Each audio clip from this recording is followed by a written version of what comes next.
Здравейте и добре дошли в канала на Маскулино. Днес ще ви разкажем абсолютно всичко, което ви е необходимо да знаете за балсама за брада, неговите ползи и също така защо ви е нужен.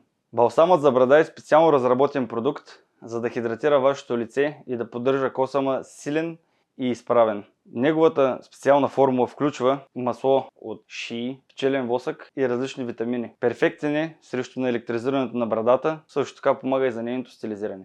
Ето няколко причини защо да изберете балсамът за брада на Маскулино. Причина 1. Хидратира и подхранва косама, като това го прави по-лесен за стилизиране. Причина номер 2. Предотвратява сърбежа и сухотата на кожата. Причина номер 3. Балсамът придава на брадата блестящ и сгъстен вид. И не на последно място, балсамът съдържа натурални съставки, които подхранват растежа на косама на брадата. Сега в няколко стъпки ще ви покажем как правилно да нанесете балсама върху лицето си. Първо, вземете малко количество балсам, около размера на грахово зърно, като го разтъркате между дланите си, докато се разтопи.